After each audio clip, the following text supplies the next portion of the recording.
Hello everyone, I am Akansha Mathur, your UGC NET Home Science Paper 2 faculty. Welcome you all on Filaform platform and good evening everyone, good evening. How are you all? कैसे हो सभी लोग? मजे में?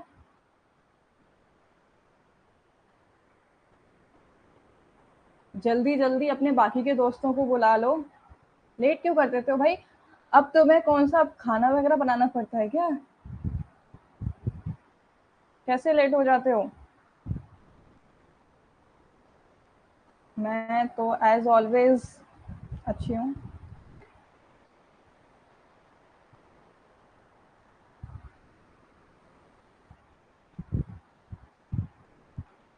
ये आपके social media platforms हैं जहाँ पे आपके फिल फॉर्म है. ये आपका टेलीग्राम चैनल है, आप चाहो तो ज्वाइन कर सकते हो. टेलीग्राम चैनल का हैंडल है आपका होम साइंस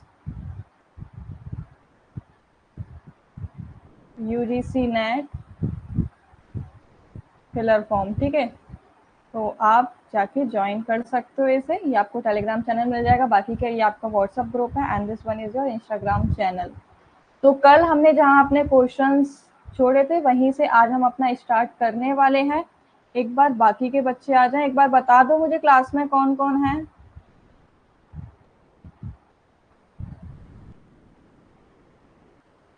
पहले तो ये बताओ कि तुम्हारी फिर से जो री एग्जाम को लेके प्रिपरेशन है वो कैसी प्रिपरेशन चल रही है. सब लोग प्रिपरेशन कर भी रहे हो कि क्या कर रहे हो?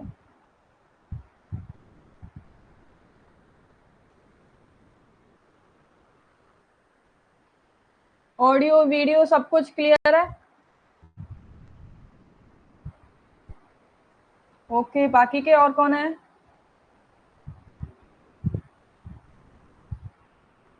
अब देखो, तुम लोग रिवीजन कर रहे होगे तो तुम्हारे लिए चीजें इजी हो रही होंगी, तुम्हें समझ में आ रहा होगा, है ना.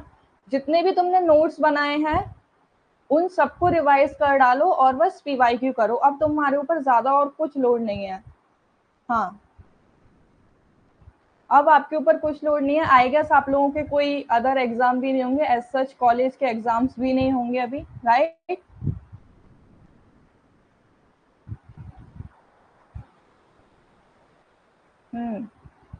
तो बस अपनी प्रैक्टिस पे ध्यान दो. एक तरीके से ना ये समझ लो कि तुम्हें ना ये एडिशनल डेज जो मिले हैं ना आपके परफॉर्मेंस को बेहतर करने के लिए. देखो, ऑफलाइन पेपर ना हमेशा इजी आता है कंपेरिजन टू ऑनलाइन पेपर.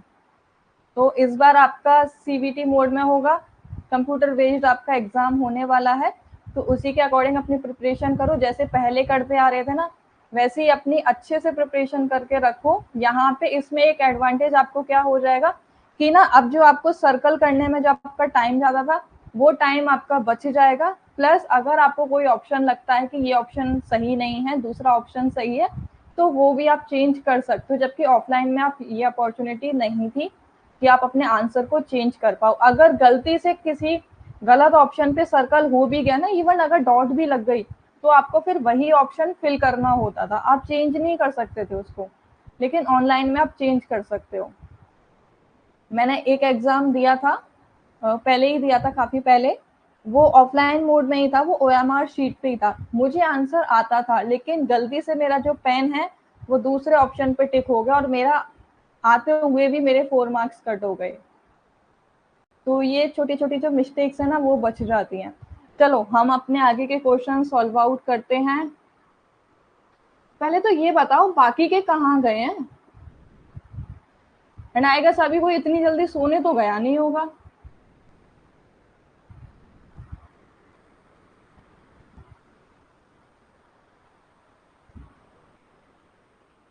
तुम जब पेड क्लासेस होती थी तुम्हारी तब तो सब लोग आ जाते थे. अब पता नहीं कहाँ हो.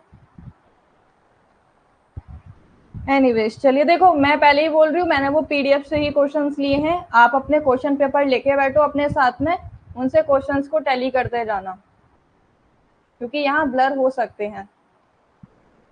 And thank you Hema ji for sending the PDF, but unfortunately वो भी थोड़ा सा ब्लर था. हाँ, वही पता नहीं क्या दिक्कत रहती है. वही है ना कि जिसको पढ़ना होता है ना वो कैसे भी पढ़ लेता है, कुछ भी टाइमिंग हो वो अपने लिए टाइम निकाल ही लेते हैं. बट जिसको अगर बहाने ही लगाने होते हैं ना तो फिर वो बहाने ही लगाते हैं. उनके पास और कुछ बचता नहीं है। हो सकता है रिकॉर्डेड क्लासेस देख लें, बट लाइव क्लासेस में जो मजा है ना वो रिकॉर्डेड क्लासेस में नहीं है। नो इश्यूज, आपने सेंड कर दिया, तुरंत ही सेंड कर दिया था, that's for thank you. Sorry नहीं बोलते हैं, मेरी क्लास में सॉरी मत बोला करो। चलो, अरे ये कहाँ से आ गया, देखो पहले का है। हाँ हो सकता है ना, मुझे फोटोग्राफी थोड़ी अच्छे से आती है तो इसीलिए, है ना, मैं फोटोग्राफर हूँ, है ना। एनीवेज, चलो ये रहा तुम्हारी स्क्रीन पे क्वेश्चन। जो आपका डेवलपमेंट कम्युनिकेशन है ना, ये सबसे पहले किसके द्वारा दिया गया था, ये यहाँ पे पूछा गया है। और आप लोगों को पता होगा कि ओपी धामा है, ये भी एक्सटेंशन से ही रिलेटेड हैं आपके। और डैनियल हैमिल्टन, ये भी आ जाते हैं, थ्योरी जिन्होंने दी थी आपकी। भाई अपना क्वेश्चन पेपर लेके बैठे, मैं पहले ही बोल रही हूँ, ये मैंने पीडीएफ में से ही स्क्रीनशॉट वो लगाया है। ये क्वेश्चन थोड़ा ब्लर हो सकता है, इसीलिए अपना क्वेश्चन पेपर लेके बैठो, क्योंकि अगर मैं इसको टाइप भी करती तो इतना वो टाइम नहीं था। बट डोंट वरी, मैं ना पीडीएफ जो मेरे पास है मैं वो पीडीएफ भी शेयर कर दूंगी और ये पीपीटी भी शेयर कर दूंगी, तो मैं क्लियरली विजिबल हो जाए। इसमें पूछा गया है, देखो पहला ऑप्शन दिया गया है नोरा क्यूब्रल, सेकेंड ऑप्शन है ओपी धामा, थर्ड ऑप्शन है sir Daniel Hamilton, and fourth option है जेपी लेगाना, लेगन्स, हाँ लेगन्स है, लेगाना नहीं है, लेगन्स। ओके, सो अब बताओ डेवलपमेंट कम्युनिकेशन किसके द्वारा दिया गया था, तो ये आपका नोरा क्यूब्रल के द्वारा दिया गया था, ओपी धामा के द्वारा नहीं दिया गया था। ठीक है, सबसे पहले यहाँ पूछा गया है तो वो आपका नोरा क्यूब्रल के द्वारा दिया गया था। अब नेक्स्ट क्वेश्चन आता है अरेंज करने के लिए, मैं थोड़ी देर गायब हो जाती हूँ ताकि आपको ऑप्शंस विजिबल हो जाएं। नहीं नहीं, ओपी धामा नहीं है, ओपी धामा ने एक्सटेंशन में जरूर रोल प्ले किया है बट ओपी धामा नहीं है। यहाँ पे अब आपके देखो प्रोग्राम है, पॉलिसीज है, उनको ना आपको असेंडिंग ऑर्डर में लगाना। Ascending order in the sense है कि जो सबसे आखिर में आई है ना, जो अभी सबसे रिसेंट आई है उसको आपको सबसे आखिर में लगाना है। सबसे पहले कौन सी आई थी, फिर उसके बाद कौन सी आई है, फिर उसके बाद कौन सी आई है, इस तरीके से आपको सीक्वेंस लगाना है। और अगर आपको पता हो तो विप्स के बारे में, हमारा ये प्रीवियस जो दिसंबर 2023 का जो एग्जाम था उसमें विप्स के बारे में पूछा गया था, जिसकी फुल फॉर्म क्या होती है, weekly iron folic acid supplement, है ना। इसके बारे में हमने पढ़ा था अपनी क्रैश कोर्स वाली क्लासेस में। तो अगर आपको इनके ईयर्स याद होंगे तो आप ये कर लोगे इजीली। आईसीडीएस क्या है, इंटीग्रेटेड चाइल्ड डेवलपमेंट स्कीम, और ये आपको पता होगा। आईसीडीएस का तो ईयर सबको पता होगा।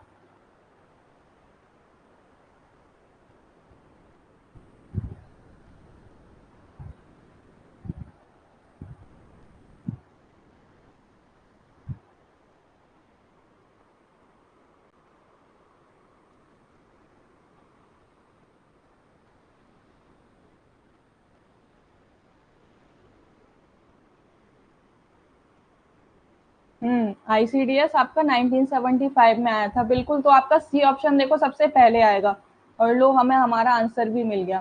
सिर्फ आपके फर्स्ट वाले में ही आपका सी ऑप्शन सबसे पहले है। अगर आपको देखो इनके ईयर अगर जानने हो ना, तो देखो विप्स जो था ये आपका 2012 में आया था, weekly iron folic acid supplement, है ना। 2012 में ये लॉन्च किया गया था। और पोषण 2.0 है, तो तुम्हें जबकि पता है पोषण वाला जो था वो आपका 2018 में आया था, है ना। 2018 में आया था, तो ये लेकिन 2.0 है तो ये अभी रिसेंटली आया होगा, तो ये 2021 में आया था आपके। ठीक है, आईसीडीएस है, ये आपका 1975 है। और माँ करके जो था मदर एब्सोल्यूट अफेक्शन, ये आपका 2016 में है। और पब्लिक डिस्ट्रीब्यूशन सिस्टम ये आपका 1997 में है। तो अब देखो सबसे पहले क्या है, सी है, ठीक है, सी ऑप्शन हमारा फर्स्ट नंबर पे आ जाएगा क्योंकि सबसे पहले यही आया। सेकंड हमारा पब्लिक डिस्ट्रीब्यूशन आ जाएगा, तो फिर ई आना चाहिए, बिल्कुल ई आ रहा है। फिर 2012 में हमारा विप्स आया, ठीक है। फिर हमारा 2016 माँ आया, ठीक है। फिर लास्ट में हमारा पोषण, क्योंकि हमें ये असेंडिंग ऑर्डर्स में लगाने हैं, है ना। असेंडिंग ऑर्डर यानी कि बढ़ते क्रम में, ठीक है। इसके इसीलिए कहा जाता है कि प्रोग्राम और वो कब लॉन्च हुए थे और किस पर्पज से लॉन्च हुए थे। ये 3 कीवर्ड आपको याद रखने हैं। प्रोग्राम नेम, ईयर, मैंने कहा था कि शायद तुम लोग एक लिस्ट भी बना लेना, अब आई डोंट नो कितने लोगों ने बनाई थी, एंड यहाँ पे एम। बस ये 3 चीज बोली थी कि एक लिस्ट बना के ये 3 चीज लिख लेना जितने भी प्रोग्राम्स हैं उनकी, तो ये तुम्हारे शॉर्ट नोट्स प्रिपेयर हो जाएंगे। ठीक है, नेक्स्ट क्वेश्चन पढ़ते हैं हम लोग। Educating the child with special education needs full time in a general school program is called. यानी कि जब बच्चे को, किसी बालक को सामान्य स्कूली कार्यक्रम में पूर्वकालिक शिक्षा प्रदान करना क्या कहलाता है, जो कि एक विशेष शिक्षक होती है, जो एक स्पेशल एजुकेशन दी जाती है, स्पेशल एजुकेशन नीड जो होती है उसको क्या कहते हैं, जनरल स्कूल प्रोग्राम में क्या कहा जाता है उसे।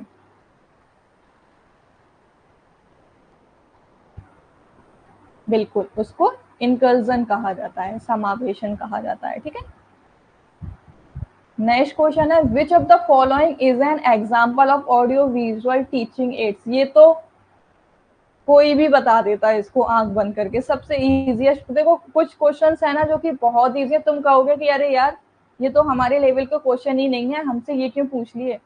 अब तुम्हें इतने डिफिकल्ट क्वेश्चन सॉल्व करने की आदत हो गई है कि इतने इजी क्वेश्चंस को तुम चुटकियों में बजा के कर सकते हो, है ना। बिल्कुल। बताओ कभी तुमसे ऑनलाइन में इतना इजी क्वेश्चन पूछा जाता है? कभी नहीं पूछा जाता है भाई, ये ऑफलाइन में ही होता है। ऑफलाइन में ही तुमसे इतने इजी क्वेश्चंस पूछे जाते हैं। ये तो तुम अगर आंख बंद कर देना तो भी तुम्हें पता चल जाता है, ये आपका टेलीविजन हो जाएगा, क्योंकि न्यूज़पेपर क्या है आपके सिर्फ विजुअल एड्स की कैटेगरी में आता है, रेडियो है ये सिर्फ ऑडियो में आता है, और चार्ट है ये भी आपका विजुअल की कैटेगरी में आता है। अब ऑनलाइन होगा और डिफिकल्टी लेवल भी रहेगा, क्योंकि मैं जैसे बोल रही हूँ ऑफलाइन जो होता है ना तुम्हारा एग्जाम, ऑफलाइन इजी हो जाता है। थोड़ा इजी क्यों हो जाता है, देखो एक तो तुम्हारे पास यहाँ स्क्रीन नहीं रहती है, आप अपने अकॉर्डिंग पेज को टर्न कर सकते हो, ठीक है, अपनी हाइट डिस्टेंस देख सकते हो, कुछ भी, तो ये इजी हो जाता है। लेकिन ऑनलाइन जो है वहां पे आपका साइड में टाइम चलता रहता है और आपको टाइम भी ध्यान रखना होता है, और क्वेश्चंस चेंज करना होता है, बार बार आपको क्लिक करना होता है। ऑनलाइन में ये सारी चीजें होती हैं। और ऑनलाइन में क्या था कि जो क्वेश्चंस लिए जाते हैं ना, कई बार प्रीवियस ईयर के क्वेश्चंस रिपीट हो जाते हैं, तो जो कि डिफिकल्ट लेवल रहता ही रहता है।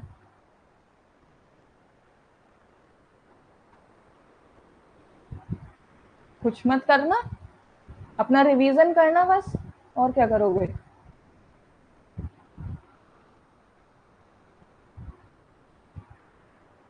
क्योंकि ये क्लासेस अब ना, आपकी जो क्लासेस होनी थी वो आपके नेक्स्ट बैच के लिए होनी थी, दिसंबर वाले बैच के लिए, बट अनफॉर्चुनेटली क्या हो गया कि आपका एग्जाम है वो कैंसिल होगा और उसकी वजह से रीशेड्यूल करना पड़ा है। ठीक है, क्योंकि मैं तो यही सजेस्ट करूंगी कि अब आप सेल्फ स्टडी ही करो, रिवीजन ही करो, जितना कर सकते हो उतना, आपके कॉन्सेप्ट क्लियर हो जाएंगे। 140 क्वेश्चन नंबर है, यहाँ पे पूछा गया arrange the following foods in descending order according to their fibre content.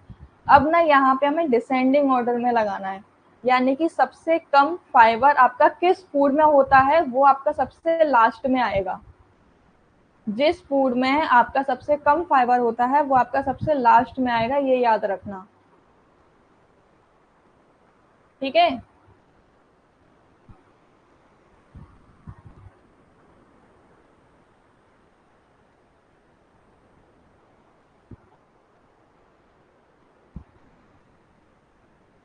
बताओ आंसर बताओ, क्या आंसर आ जाएगा इसका, ये तो तुम लोग ही सॉल्व करो इसको।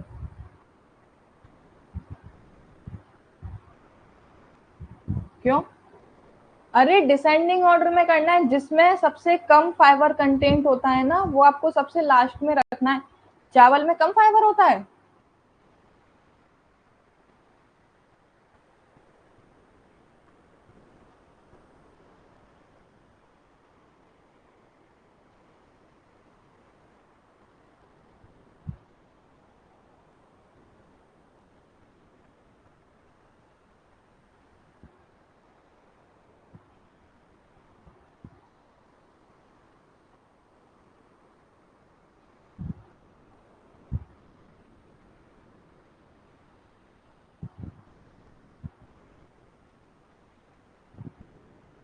हाँ बिल्कुल, तो बस उसी को लास्ट में रखो उस ऑप्शन को,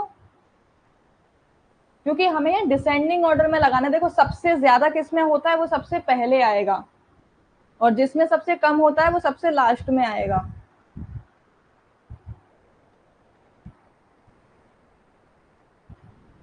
और आई गेस उससे आपको आपका आंसर मिल जाएगा इजीली। बताओ, अब जल्दी आंसर बताओ। एक ही चीज करनी है बस तुम्हें। देखो ये नहीं आएगा और ये भी नहीं आएगा, क्योंकि हमें पता है सबसे कम जो फाइबर होता है वो बटर में होता है। तो इसमें से और इसमें से अब चेक कर लेते हैं। कह रहा है सबसे ज्यादा राइस में होता है, फिर बांड या मिलेट्स में होता है। नहीं भैया, सबसे ज्यादा इसमें होता है, तो ऑप्शन नंबर सी है वो करेक्ट हो जाएगा आपका। ए नहीं है। सबसे ज्यादा आपका मिलेट्स में होता है, एंड देन उसके बाद में आपका गुआवा, फिर आपका banana, then rice, and then last में आपका बटर। बटर में सबसे कम होता है, इवन ना के बराबर ही फाइबर होता है उसमें, कहाँ ही फैट होता है उसमें। ये आ गए तुम्हारे पैसेज वाले क्वेश्चन। देखो पैसेज वाले क्वेश्चंस में अब यहाँ तो मैं एक टेक्निक बताती हूँ। देखो कभी भी ना ये गलती मत किया करो, ऑनलाइन होता है ना तुम्हारा, तो ऑनलाइन में तो अब तुम पूरा पढ़ने नहीं बैठोगे इसे, राइट। पूरा पढ़ने नहीं बैठोगे, कि तुम्हारे पास इतना टाइम ही नहीं होता है कि तुम पूरे पैसेज को पढ़ो। कुछ मत करो, पैसेज को छोड़ो, डायरेक्ट चलते हैं हम अपने क्वेश्चन पे। ये पूछ रहा है व्हेन शुड इंकल्जन बिगिन, समावेशन कब आरंभ होना चाहिए। ऑर्डर वो एक तरीके से ऑप्शन है तुम्हारे, जन्म के समय, विद्यालय में जब एडमिशन लेते हैं तब, या फिर एडोलेसेंस में, या फिर स्कूल ईयर्स में। अब चलते हैं हम अपने पैराग्राफ पे। क्वेश्चन देखा है ना हमने सबसे पहले, अब आ जाओ तुम पीछे पैराग्राफ पे। अब यहाँ हमसे पूछा जा रहा है हमें क्या करना है, बर्थ वाला मतलब इनकल्जन देखना है। सबसे पहले तो हमें वो टर्म देखना है कि इनकल्जन लिखा कहाँ पे है। तो देखो जो फर्स्ट क्वेश्चन होता है ना उसका आंसर या तो स्टार्टिंग में होता है या लास्ट में होता है, ये याद रखना। फर्स्ट क्वेश्चन जो होता है उसका आंसर या तो आपको स्टार्टिंग में मिलेगा या लास्ट में मिलेगा। तो स्टार्टिंग में तो मुझे कहीं नजर आ ही नहीं रहा है, तो इसको छोड़ दो, लास्ट में देख लेते हैं। यहाँ मुझे एक्सकल्जन वर्ड कहीं दिखाई दिया है, तो इनकल्जन भी यहीं कहीं होगा। देखो ये रहा, मिल गया ना। Inclusion need to begin right from the moment a child is born. मिल गया आंसर। बस चलो अपने क्वेश्चन पे।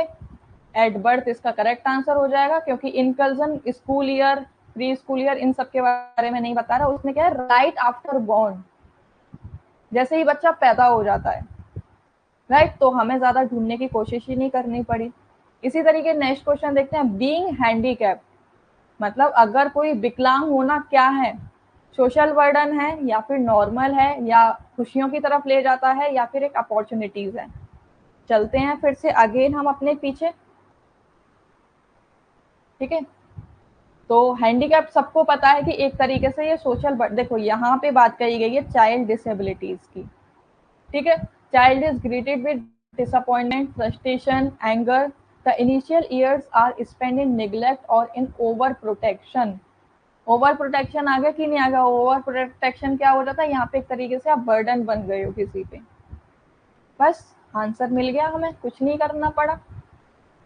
क्योंकि हैंडीकैप्ड होना एक अपॉर्चुनिटीज तो बिल्कुल भी नहीं हो सकती है, राइट। नॉर्मल तो वो बिल्कुल ही नहीं आएगा क्योंकि हैंडीकैप्ड है।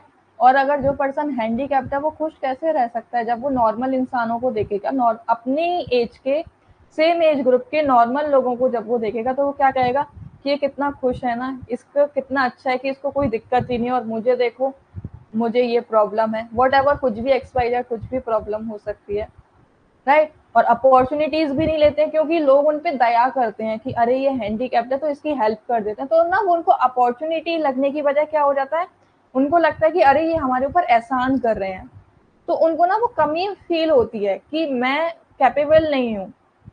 तो दैट्स वाई एक तरीके से सोशल बर्डन हो जाता है हैंडीकैप्ड, राइट। क्योंकि एक तरीके से आप डिपेंड हो जाते हो। इसी तरीके से नेक्स्ट क्वेश्चन पे मूव करते हैं। 143, it can be said that the child is not the center of attraction because, फिर से पीछे चलते हैं। है ना। चलें अपना पीछे। यहाँ कह रहे हैं हमने देखो पैराग्राफ बिल्कुल भी रीड नहीं किया है, हम डायरेक्ट क्वेश्चन पे आ गए हैं, क्योंकि पैराग्राफ को रीड करने बैठेंगे हमारा टाइम जाएगा। तो हमें क्या है, लिमिटेड टाइम मिलता है, उसे हमें सेव करना है। अब क्वेश्चन नंबर ये 3 है, तो ऑब्वियसली ये या तो बीच में आंसर होगा या लास्ट में इसका आंसर होगा।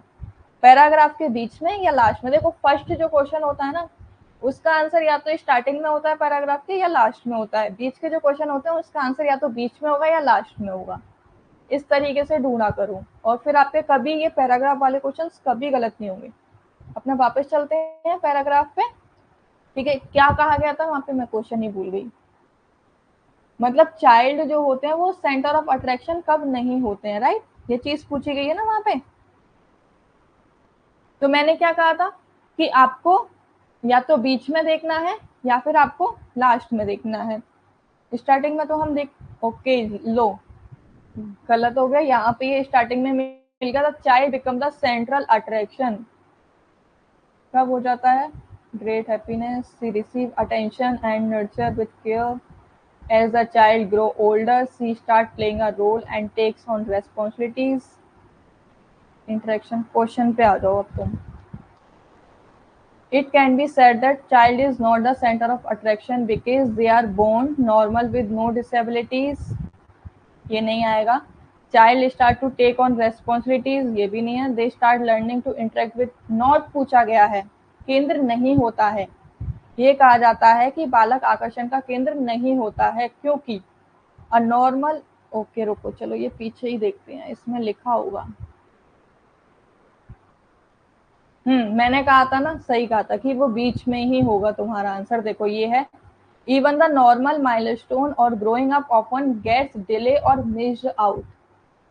ये चाइल्ड ऑफ अट्रैक्शन नहीं होता है। हमें ऑप्शंस भी देखने होते हैं ना। तो लो हमें आंसर मिल गया हमारा, ये बाकी के नहीं आएंगे। मैं वही बोलूँ कि मेरी अप्रोच गलत कैसे हो गई भाई। ठीक है, चलो नेक्स्ट देखते हैं। अब इसका आंसर भी आपको, what tend to inhibit growth and often retarded in children with disability. मतलब दिव्यांग बच्चों में निम्नलिखित में से किसके परिणाम स्वरूप वृद्धि अवरोध होती है और अक्सर विमंदित होती है। ये देखो लास्ट के क्वेश्चन है, तो ऑब्वियसली मोर पॉसिबिलिटीज है कि आपको इसका आंसर ना लास्ट पैराग्राफ में ही मिलेगा। फिर से मूव कर जाते हैं। ठीक है, तो यहाँ exclusion denies disable person to opportunities to learn in build and dynamic life, ये नहीं आएगा। देख लो मिल गया। It tends to inhibit growth and offence, ये आ जाएगा। सिक्लेशन और एग्जीक्यूशन इज नॉट नेचुरल। रुको यहीं से पढ़ते हैं। देखो एक्सक्लूजन में क्या होता है कि उनको अपॉर्चुनिटीज नहीं होती हैं। इनकल्जन में क्या होता है कि वो लर्निंग शुरू कर देते हैं, जैसे ही बच्चा बॉर्न होता है वो लर्निंग का प्रोसेस शुरू कर देता है। लेकिन सेक्लेशन में क्या होता है कि it tend to inhibit growth and often retard. ठीक है, ये आ जाएगा। यानी कि दिव्यांग बच्चों में निम्नलिखित में से अवरुद्ध जो होती है वो इसकी वजह से होती है।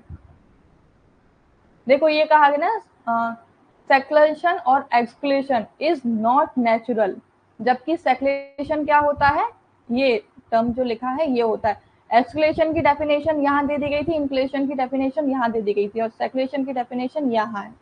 यही हमारा आंसर हो जाएगा। ऑप्शन नहीं, फैमिली नहीं है, क्योंकि फैमिली वहां कुछ भी नहीं लिखा है। ये पूरी पूरी लाइन आपको पैराग्राफ में देखने को मिल रही है, तो फैमिली वहां कहीं टर्म दिखा था नहीं भाई। इस अप्रोच के साथ किया करो। इनकल्जन इज इंपॉर्टेंट बिकॉज इनकल्जन टर्म अभी हमने देखा है जस्ट, राइट, अभी जस्ट देखा था। तो अगेन ये भी लास्ट के पैराग्राफ में ही मिलेगा आपको। Exclusion denies the disabled person the opportunities to learn and embrace the dynamic और फैमिली कम्युनिटी लाइफ। यानी कि एक्सकल्जन अगर डिनाई कर रहा है, मतलब एक्सकल्जन में ऐसा नहीं होता है कि डिसेबल पर्सन को अपॉर्चुनिटीज दी जाए सीखने के लिए, तो ये सीधा सीधा किस में आ जाएगा, इनकल्जन में आ जाएगा। क्योंकि एक्सकल्जन में ऐसा नहीं होता है, तो फिर किस में होता है, इनकल्जन में होता है। लो हमें आंसर ही मिल गया हमारा। कहा ना कि लास्ट में ही आंसर मिल जाएगा। और ऑप्शन भी देख लेते हैं अब। लो यही आ गया। एक्सकल्जन नेचुरल, ये भी नहीं होगा, ये भी नहीं होगा। इनकल्जन पूछा गया, it gives an opportunity to learn and emulate the dynamic of community development. क्योंकि क्या कहा गया था इनकल्जन में कि बच्चा जो है आफ्टर दी बर्थ ही सीखना शुरू कर देता है, लर्निंग अपनी शुरू कर देता है। नहीं नहीं भाई, यहाँ एक्सकल्जन के बारे में पूछा ही नहीं जा रहा है, तो इसको तो आप एलिमिनेट ही कर दो। यहाँ आपसे इनकल्जन के बारे में पूछा जा रहा है। इनकल्जन इंपॉर्टेंट क्यों है? क्योंकि यहाँ से देखो, क्योंकि अब यहाँ हम पीछे चलते हैं पैराग्राफ पे, और मैंने क्या कहा, ये लास्ट क्वेश्चन है, तो मोर चांसेस है कि लास्ट पैराग्राफ में ही आपको आंसर मिल जाएगा। और ये तीनों टर्म देखो, एक्सकल्जन में हमें वो लाइन देखने को मिली है ऑप्शन वाली, राइट। तो देखो यहाँ पे लाइन एकदम लिखी हुई है, disable person the opportunity to learn and imbibe the dynamic और फैमिली। अब कुछ बच्चे क्या करेंगे, एक्सकल्जन लगाकर आ जाएंगे, जबकि ये नहीं होगा। आगे तो पढ़ो, एक्सकल्जन डिनाई करता है, एक्सकल्जन में ये चीजें नहीं होती हैं, तो सिंपली किस में आ जाएंगी, ये इनकल्जन में आ जाएंगी। समझ रहे हो क्या कह रही हूं मैं? हिंदी में भी देख लो अगर तुम्हें वो हो रहा है। समावेशन की प्रक्रिया बालक के जन्म की घड़ी से ही आरंभ की जाती है, ठीक है। अपवर्जन जो प्राय जन्म के बाद ही आरंभ हो जाता है, जिसके परिणाम स्वरूप उसकी दिव्यांगता विकलांगता में परिवर्तित हो जाती है और उसे सामाजिक बोझ समझा जाता है। देखो सोशल बर्डन वाला आपको यहाँ मिल गया था। अपवर्जन में दिव्यांग व्यक्ति को अधिगम करने और कुटुंब और सामुदायिक जीवन की गतिकी को आत्मसात करने के अवसर से वंचित किया जाता है। अपसर्जन में तो वंचित रखा जाता है, तो अवसर किस में दिए जाते हैं, समावेशन में दिए जाते हैं। हाँ, इंग्लिश में इजीली मिल नहीं, कई बार हिंदी में भी मिल जाता है, थोड़ा समझने के लिए। हमारे पास इतना टाइम नहीं होता कि हम पूरे पैराग्राफ की स्टोरी को समझें, इतना टाइम नहीं होता है बिल्कुल भी। डायरेक्ट इसीलिए क्वेश्चंस पे जाया करो, और जो अप्रोच बताइए ना, स्टार्टिंग के जो क्वेश्चंस हैं, देखो स्टार्टिंग के जो क्वेश्चन है, मोर पॉसिबल चांस होते हैं या तो ये स्टार्टिंग में ही आपको आंसर मिल जाएगा इसका, या फिर आपको लास्ट पैराग्राफ में आंसर मिलेगा। पहले के एक दो क्वेश्चन में ये चीज होती है। जो बीच के जो क्वेश्चन होते हैं ना, उसके मोर चांसेस रहते हैं कि आपको मिडिल पैराग्राफ में इसका आंसर मिल जाएगा, ठीक है। और लास्ट के ऑप्शन क्वेश्चन जो होते हैं, उसके मोर चांसेस रहते हैं कि आपको लास्ट पैराग्राफ में ही आंसर मिल जाएगा। तो आपको कहीं जाने की जरूरत ही नहीं है। इसी तरीके से नेक्स्ट वाला और है पैराग्राफ, उसको सॉल्व करते हैं, ठीक है। इस अप्रोच के साथ करोगे ना, तो एक तरीके से आप मान के चलो 99% चांसेस ले लो भाई कि आपके पैराग्राफ वाले क्वेश्चंस कभी गलत नहीं होंगे। पैराग्राफ वाले क्वेश्चंस अगर कोई गलत कर रहा है ना, तो या तो उसने ठीक से पढ़े नहीं है या ध्यान नहीं दिया है। उसने पैराग्राफ पढ़ने पे ध्यान दे दिया, क्वेश्चन को ठीक से नहीं पढ़ा है। इसमें क्या होता है, क्योंकि आपके ना आंसर आपके सामने ही होते हैं, आपको आंसर भी दिए जाते हैं और क्वेश्चन भी दिया जाता है, इसीलिए ये वाले क्वेश्चंस कभी गलत नहीं होते हैं। जिस अप्रोच से मैं करती थी ना, वही तुम्हें मैं सिखा रही हूँ। चलो नेक्स्ट है ये वाला, ये पैराग्राफ छोटा ही है। इसमें जंक फूड के बारे में पूरा पैराग्राफ दिया गया है। एक बार में तुम इतने अंडरस्टैंडेबल होने चाहिए, तुम्हारा आईक्यू लेवल ऐसा होना चाहिए कि तुम थोड़ा एक दो वर्ड देखो ना, तो तुम्हें समझ आ जाए कि ये पैराग्राफ है किसके बारे में दिया गया है। सबसे पहले तो इसका प्लॉट समझ लिया करो। जैसे कि मुझे यहाँ ये एक लाइन पढ़ी मैंने, मुझे समझ आ गया कि इस पूरे पैराग्राफ में जो बात की गई है वो जंक फूड के बारे में बात की गई है, राइट। एक नजर में ही देख लिया करो कि क्या चीजें हैं। अब हम अगेन फिर से वही अप्रोच इस्तेमाल करेंगे, हम इसको पढ़ने में टाइम वेस्ट नहीं करेंगे, डायरेक्ट हम चलते हैं अपने क्वेश्चंस पे। ओके, क्वेश्चन सॉल्व करेंगे डायरेक्टली। देखो again, which of the following is a convenient way to know how healthy a product is. यानी कि कोई उत्पाद कितना स्वास्थ्यप्रद है, ये जानने का सुगम तरीका निम्नलिखित में से कौन सा है। अब अप्रोच क्या बताई थी कि इस क्वेश्चन को या तो हम पैराग्राफ की स्टार्टिंग में हमें आंसर मिल जाएगा, या हमें पैराग्राफ के लास्ट में इसका आंसर मिलेगा, राइट। तो चलो चेक कर लेते हैं, और ना एक बार ऑप्शंस पे भी नजर डाल लिया करो कि ऑप्शंस क्या कह रहे हैं। हेल्थ स्टार रेटिंग कह रहा है, कंज्यूमर प्रेफरेंस कह रहा है, the taste of the food कह रहा है, the sugar content in food कह रहा है। चलो नजर डाल लेते हैं, पहले स्टार्टिंग में देखेंगे फिर लास्ट में देखेंगे, ठीक है। तो स्टार्टिंग में एक दो लाइन पढ़ेंगे, junk food is term use to describe, ये डेफिनेशन दी गई है, तो ये नहीं होगा हमें, तो लो मिल गया आंसर। मैंने कहा था ना लास्ट में, the health star rating system is a convenient way to help you know how healthy a product is. सीधा सीधा तुम्हारी आंखों के सामने आंसर लिखा हुआ है। डन, हमें मेहनत ही नहीं करनी पड़ी, हेल्थ स्टार रेटिंग इसका आंसर हो जाएगा।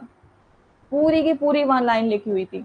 हमने क्या किया था, सबसे पहले स्टार्टिंग में देखा था, स्टार्टिंग में हमें नजर नहीं आया, फिर हम क्या करें, डायरेक्टली हम लास्ट पे चले गए। सेम हम क्या करेंगे इस नेक्स्ट क्वेश्चन के साथ में करेंगे। ये भी स्टार्टिंग का ही क्वेश्चन है, तो मोर पॉसिबल चांसेस हैं कि इसका आंसर भी आपको या तो स्टार्टिंग में मिल जाएगा या ऑप्शन पैराग्राफ के लास्ट में मिलेगा, ठीक है। विच of the following correctly define junk food, और हमने अभी देखा था कि जंक फूड की जो डेफिनेशन है वो स्टार्टिंग में ही दी गई है। ऑप्शन देख लो एक बार, foods that are very tasty, foods with high fat salt and sugar content, foods that contain very high moisture content, food that contain high amount of fiber। हम इसको स्टार्टिंग में ही देखेंगे, ठीक है। चलो, क्योंकि डेफिनेशन आपकी जंक फूड की स्टार्टिंग में ही दी गई है।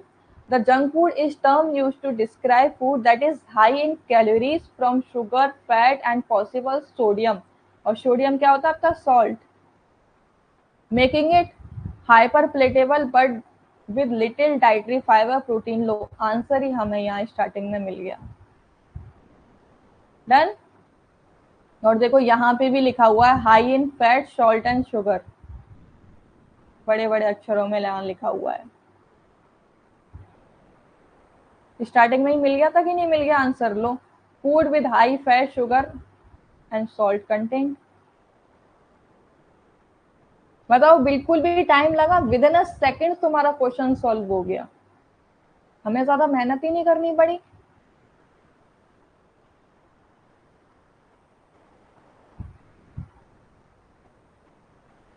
है ना, मजा आ रहा है इस तरीके से क्वेश्चन सॉल्व करने में।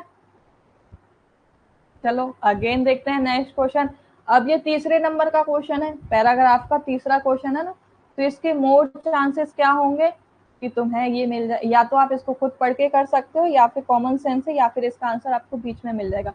विच of the following is not a reason for people preference for junk food, लोगों द्वारा जंक फूड को वरीयता देने का कारण निम्नलिखित में से कौन सा नहीं है, ठीक है, कि लोग किसकी वजह से जंक फूड को प्रेफरेंस नहीं देते हैं। अच्छा लग रहा है भाई, एग्जाम में भी ऐसे ही चिल होके तुम, आई एम श्योर एग्जाम में ना आप ऐसी तरीके से चिल होके आप सॉल्व करना, डेफिनेटली बोल रही हूँ कि तुम्हारी जो परफॉर्मेंस है ना वो इनहेंस होगी। तुम यही सोच लेना कि तुम एग्जाम हॉल में नहीं बैठे हो, आप आकांक्षा मैम की क्लास में बैठे हो, बस यही सोच लेना। इमेजिन कर लेना कि ये कंप्यूटर स्क्रीन है, वहां पे तुम्हारी मैम की आवाज आ रही है, क्लास का ही माहौल बना लिया करो।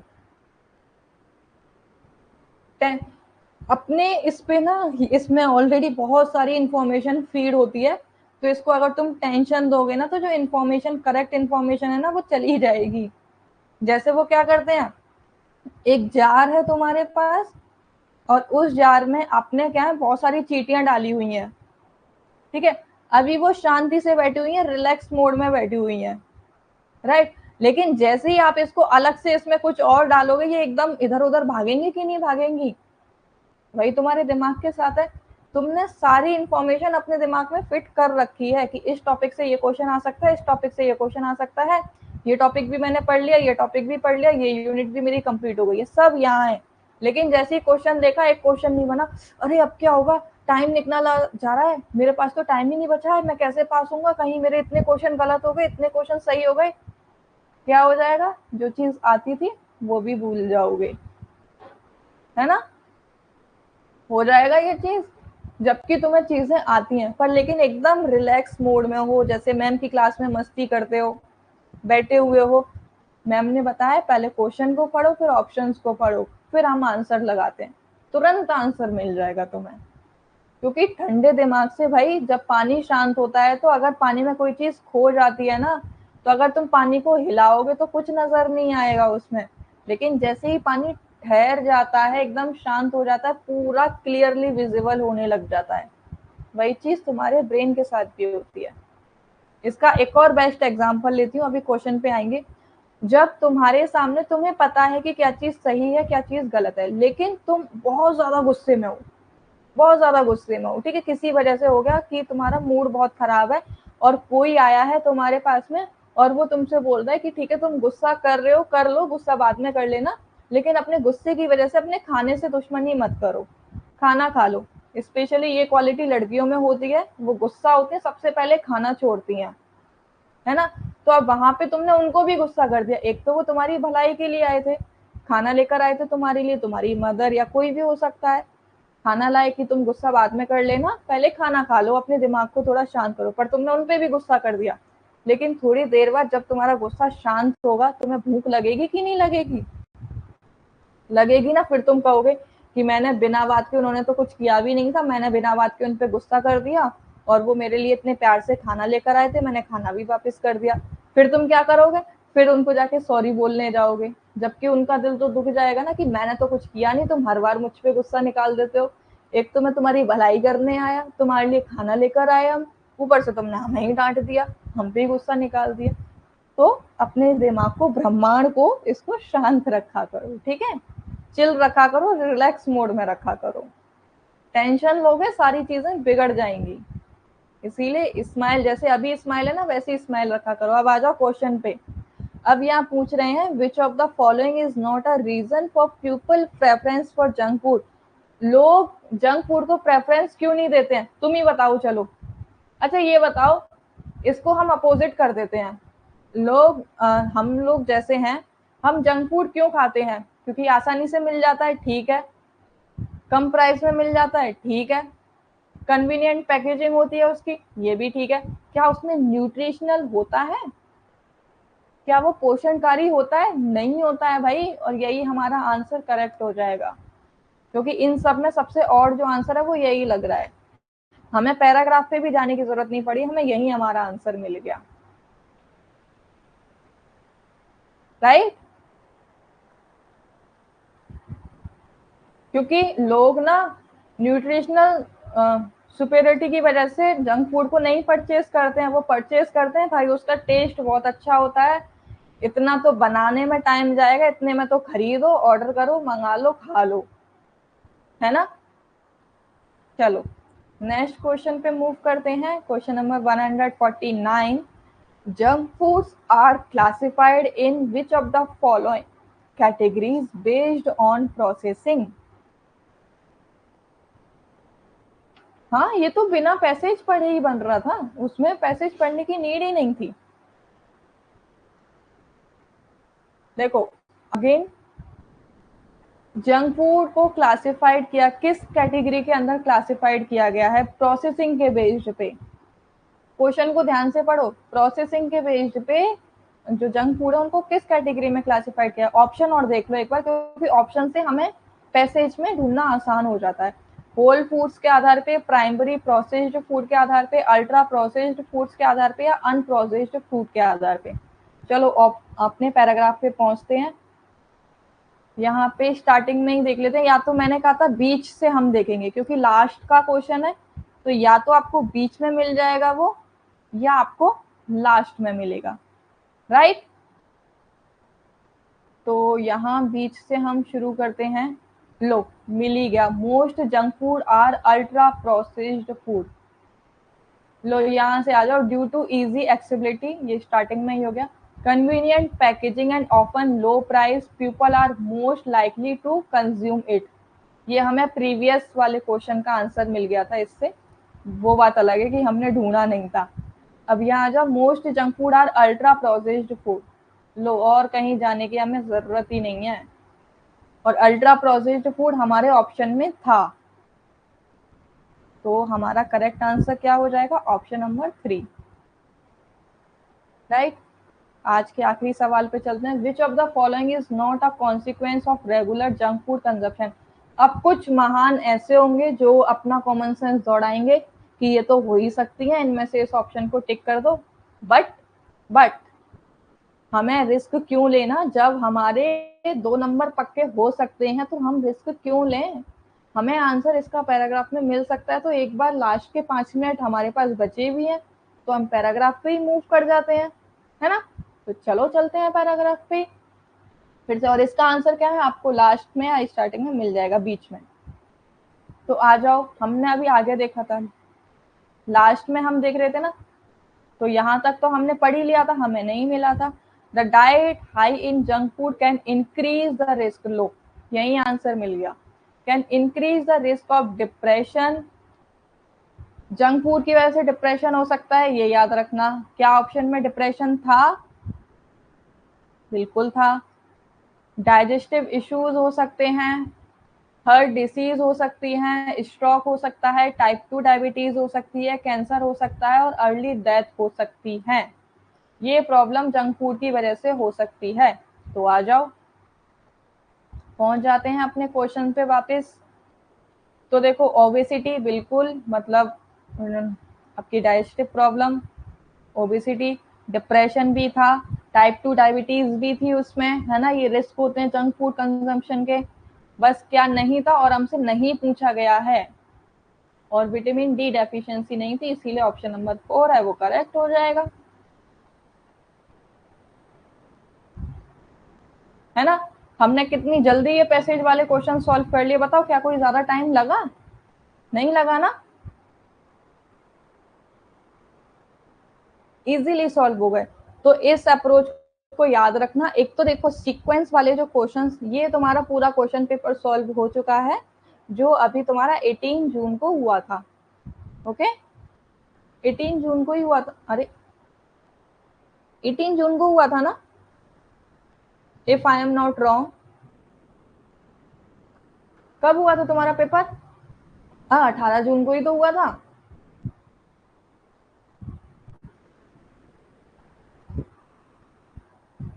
18 को ही हुआ था भाई, सबका था उस दिन। अब देखो, यहाँ पे तुम्हें सीक्वेंस वाले जो क्वेश्चंस थे ना, यहाँ नहीं लिखती क्योंकि तुम्हें ये जरूरत पड़ेगी, इसको मिटा देते हैं हम। हाँ, 18 जून 2024। वैसे तो वो बेस्ट डे था क्योंकि उस दिन सबका एग्जाम आई गेस अच्छा ही हुआ था, लेकिन 19 जो आ गई थी ना, 19 जून तुम्हारी, वो बस उसको तुम अपनी लाइफ का मनहूस दिन मान सकते हो, क्योंकि उस दिन तुम्हारा पेपर ही कैंसिल हो गया था भाई। बच्चे इतने खुश थे। तुम्हारी क्लास की एक स्टूडेंट थी, मनदीप कौर, जो थी, उन लाइव क्लासेस वो नहीं ले रही थी, लेकिन उनका मेरे पास मैसेज आता है, वो मुझे बोलती हैं कि मैम, मेरा पेपर बहुत अच्छा गया था और मैं बहुत श्योर थी कि इस बार मेरा क्लियर हो जाएगा, और मैं आपको डायरेक्ट रिजल्ट सेंड करती, आपको अपना रिजल्ट दिखाती मैं कि मैं पास हो गई हूँ। इतना अच्छा उनका पेपर गया था, बहुत अच्छा पेपर हुआ था, लेकिन वो बहुत ज्यादा डिसअपॉइंट हो गए थे क्योंकि बच्चों ने इस बार वाकई में, देखो, हर बार मेहनत करते हैं बच्चे, लेकिन जो री एग्जाम बार बार एग्जाम दे रहे होते हैं ना, वो थोड़ी एक्स्ट्रा मेहनत करते हैं, तो उनको बहुत ज्यादा बुरा लगा था। जिन्होंने 3-4 अटेम्प्ट पहले से ही दे चुके हैं वो, तो कुछ लोग तो ये सोच के बैठे होंगे कि ये हमारा लास्ट अटेम्प्ट है, इसके बाद हम नहीं देंगे, तो उन लोगों के साथ में बहुत ज्यादा गलत हुआ था, बट एज यूजुअल हम उसमें कुछ कर नहीं पाए। तो देखो, तुम्हें अब इस क्वेश्चन पेपर से, हाँ, अच्छा हुआ था क्योंकि कॉन्सेप्चुअल बेस्ड क्वेश्चन थे तुम्हारे, बेसिक कॉन्सेप्ट से आपके क्वेश्चंस पूछे गए थे। अगर आपके इवन 10 क्वेश्चन भी अगर आपके गलत हो जाते ना, तो भी आपका एग्जाम क्लियर हो जाता। मैं ये बोल रही हूँ, जो अदर कॉन्सेप्ट से आपके क्वेश्चन पूछे गए थे ना, जो टॉपिक्स आपको बिल्कुल भी नहीं आते थे, थोड़ा सा अगर आप अपनी जर्नल अवेयरनेस को इस्तेमाल करते, अपना कॉमन सेंस इस्तेमाल करते, आपके वो क्वेश्चंस बन जाते इजीली, क्योंकि क्वेश्चन का लेवल इजी टू मॉडरेट था, डिफिकल्ट बिल्कुल भी नहीं था। अच्छा, डीआई मैंने नहीं देखा।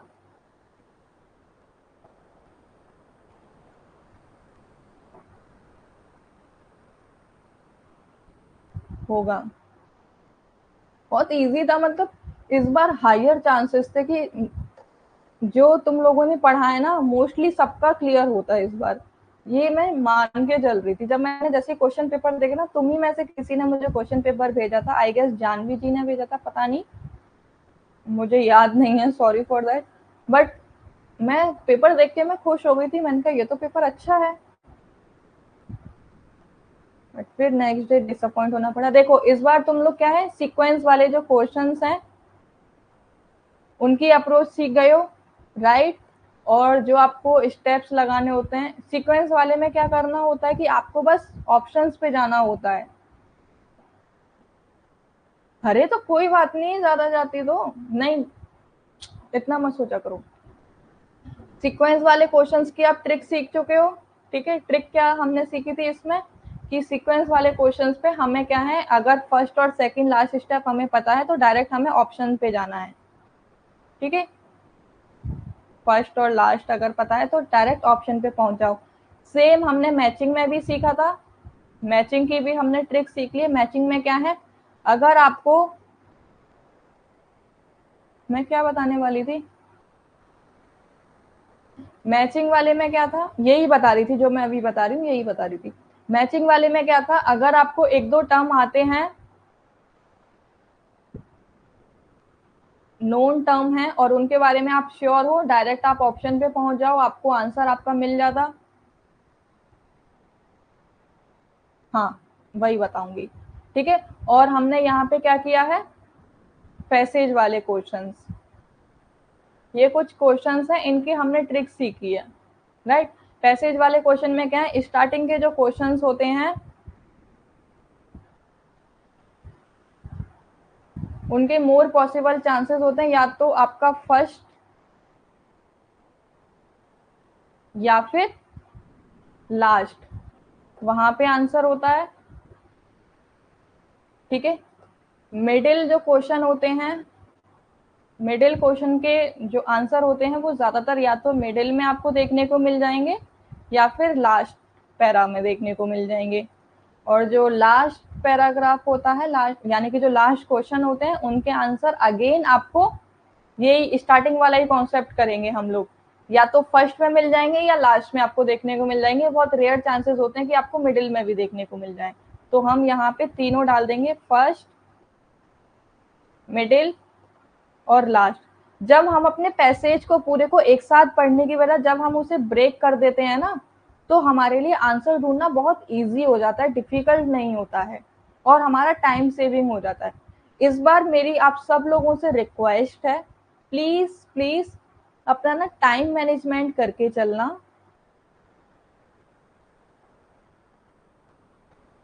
क्योंकि टाइम मैनेजमेंट की वजह से बच्चों के बहुत सारे क्वेश्चन छूट जाते हैं। तुम्हें आंसर आते हुए भी, क्वेश्चंस के आंसर आते हुए भी आप नहीं कर पाते हो, तो प्लीज टाइम मैनेजमेंट करके चलना। आपको किसी भी क्वेश्चंस को एक, यानी मैं तो कहूंगी 30 सेकंड या 1 मिनट से ज्यादा नहीं देना है, मत दो भाई, बिल्कुल टाइम मत दो तुम्हें। क्योंकि देखो अगर तुम अपना दिमाग ज्यादा दौड़ाओगे, तुम्हें आप उस आंसर के बारे में श्योर ही नहीं हो, तो या तो वो गलत लगेगा या तुक्के में सही लग जाएगा। तो जिसका आंसर तुम्हें आता ही नहीं है उस क्वेश्चन को पढ़ के दिमाग क्यों लगाना तुम्हें, जिसके बारे में तुम्हें बिल्कुल भी नॉलेज नहीं है, जिसके बारे में तुम्हें थोड़ा बहुत भी डाउट है, उसमें बस अपना लगाओ आंसर। टाइम मैनेजमेंट सबसे ज्यादा इंपॉर्टेंट है। अभी आपके पास में टाइम है, एक काम किया करो, वॉच लेके बैठो, ठीक है, टाइमर वॉच लेके बैठो और क्वेश्चन सॉल्व करो। इवन मैं कह रही हूँ ये क्वेश्चन पेपर को ही सॉल्व करो, अगेन फिर से सॉल्व कर लेना, लेकिन ध्यान में ये रखना कि 1 मिनट से ज्यादा ना लगा दो आप किसी को भी। आपको कुछ ज्यादा बड़ा क्वेश्चन है तो वहां पे आप 1.5-2 मिनट दे सकते हो, बट उससे ज्यादा टाइम मत देना। कुछ कुछ क्वेश्चन आपके इतने इजी होंगे कि आपको 30 सेकंड में वो आपका सॉल्व हो जाएगा, राइट। क्योंकि आपके पास टाइम नहीं ज्यादा होता है। डीआई में आपका सबसे ज्यादा टाइम जाता है, पैसेज में लोग ज्यादा टाइम लगाते हैं, लेकिन अब पैसेज में हम कम टाइम कैसे लगाएं वो अप्रोच भी आपको सिखा दी है। तो आई होप ये सारी चीजें आपकी हेल्प करेंगी, ओके। सो मिलते हैं कल सेम टाइमिंग पे। तब तक के लिए आप सब लोग अपना ध्यान रखिए, एंजॉय कीजिए और मुस्कुराते रहो भाई, हमेशा हंसते खिलखिलाते रहो, ऐसे उदास नहीं रहना है। Okay, bye bye everyone, take care and I will send this PDF to you. PDF सबको मिल रहे हैं ना?